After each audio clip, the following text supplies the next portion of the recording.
I think he went to get me a coffee.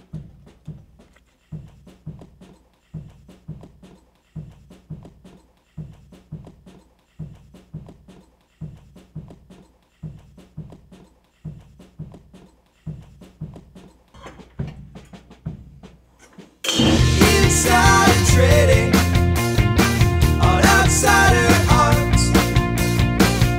Inside trading on outsider arts. My name is Mike, and I play the drums, tambourine, cowbell.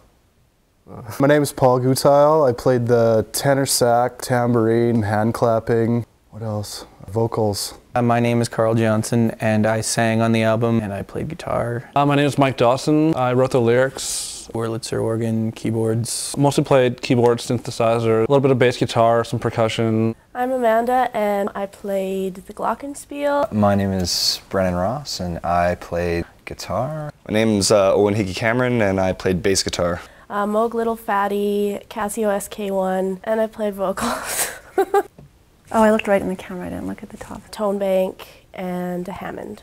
I'm Carla Miller. I played microKORG and sang.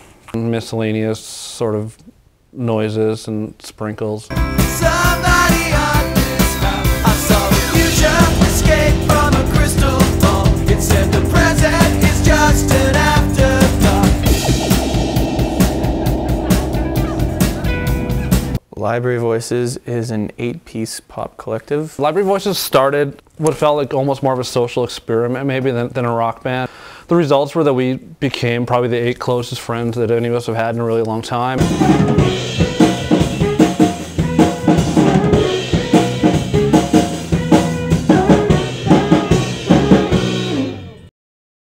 Making the album was a long, drawn-out process. Making Denim on Denim was awesome and frustrating. It's kind of at the same time. It was originally supposed to take about 3 months, but it wound up taking about 1.5 years. We were a little overconfident, I think, when we thought we'd pounded out an album out in a month, would have it released, and now it's a year.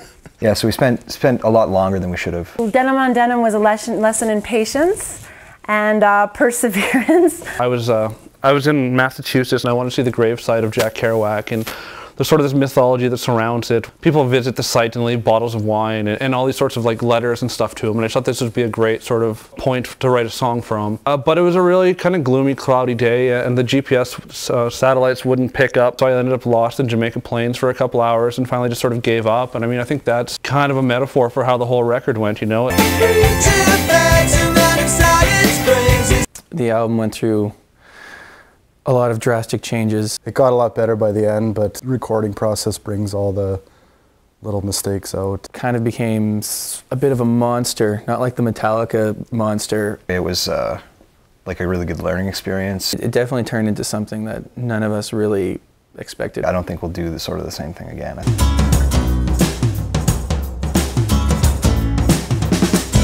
She twirls her hair and bounces her knee.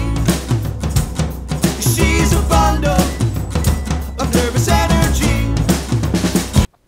And we learned to... Carl isn't allowed to get sick for 3 months while we record, especially when we only have 1 month to be in the studio. Probably... There's a lot of growth. I'm absolutely happier with the final product, but it was a learning curve. I learned that, I guess I don't know. I learned that deadlines are like super important. Learn while making the album.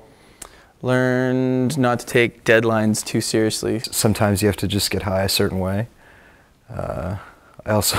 We ended up going back into the studio, and what we were left with was virtually sort of an unrecognizable version. It was a departure from the first album, where it was the first 6 songs we wrote, and we had, not immature, but really just childish. We just hammered everything out, and this was a little more well thought. It's definitely our monster, and it took a long time, but I think the end result was definitely worth it.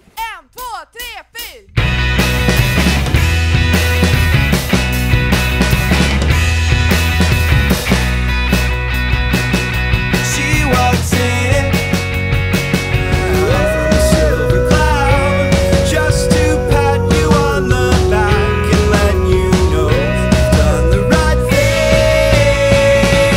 hopefully everything. I mean, I want to play as much as possible. I want to tour. I want to write another album. You kind of learn to look at the music you make. It's like a little bit of a time capsule. You know, a few years later, you look back on what you've done, and you're always a little bit embarrassed of, you know, the music you made or the words you wrote. Future hold for Library Voices. World domination. No, that's terrible. I think as long as we continue working our asses off and everyone's willing to get in that van and put their lives on hold, which has been amazing to see 7 other people willing to do that as well. I guess from a musical perspective, Microphone. that is something. Just fell off. fell off, yeah. The clip fell off. Yeah, there's a little thing there that you stick it into. What is the album about?